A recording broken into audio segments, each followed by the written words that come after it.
Abdel Qadir al-Jilani, Le secret des secrets, Sir al-Asrar, chapitre 2, La descente de l'homme vers les profondeurs des profondeurs.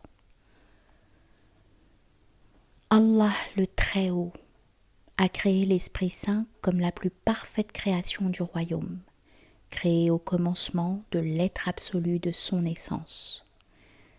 Puis il voulut l'envoyer vers les royaumes inférieurs. La raison qu'il avait en faisant cela était d'apprendre à l'Esprit Saint à rechercher le chemin du retour à la vérité, au niveau du Tout-Puissant, de rechercher sa proximité et son intimité antérieure avec Allah. Il envoya l'Esprit Saint à la station de ses messagers, saints, amants et amis. Sur le chemin, Allah l'envoya d'abord au royaume de l'esprit causal, de l'unité, de l'âme totale, le royaume de ses noms et attributs divins, le royaume de la vérité de Muhammad. Alayhi salatu salam. L'Esprit Saint transportait avec lui la semence de l'unité. En traversant ce royaume de la vérité, il reçut le vêtement de la lumière divine et fut appelé l'âme sultane. En traversant le royaume des anges, qui est le support des rêves, il reçut le nom d'âme mouvante. Quand finalement il parvint à ce monde de matière, il fut habillé de l'habit de chair que Allah avait créé pour convenir à son être.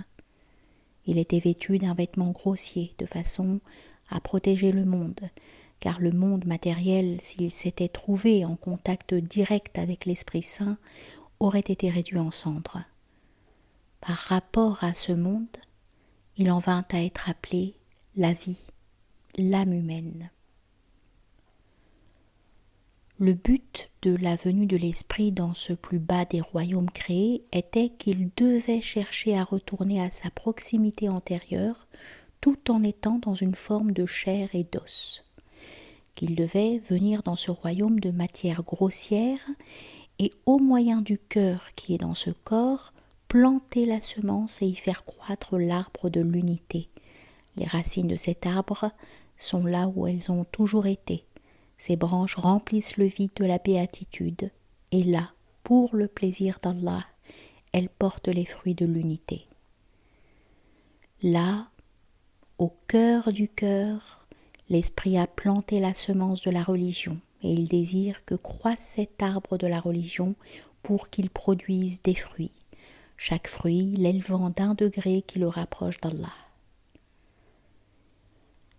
Allah a créé les corps pour y faire entrer les âmes, et pour ces âmes dont chacune porte un nom différent, il a construit des espaces adéquats au sein des corps.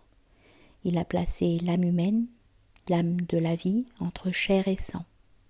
Il a placé l'Esprit Saint au centre du cœur, où il a construit un espace fait de matière subtile pour garder ce secret entre Allah et son serviteur.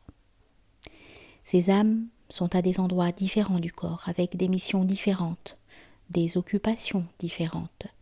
Chacune, comme si elle achetait et vendait des marchandises différentes, recueille des bénéfices différents. Leur activité leur rapporte en permanence et en abondance sous la forme de la bonté des bénédictions d'Allah. Ceux qui dépensent en secret et en public de ce que nous leur avons attribué espèrent ainsi faire un commerce qui ne périra jamais. Sourate 35, le Créateur, verset 29.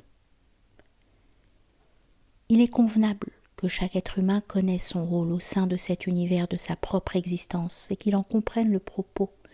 Il doit comprendre qu'il ne peut changer quoi que ce soit de ce qui est jugé bon pour lui et de ce qui est suspendu autour de son cou.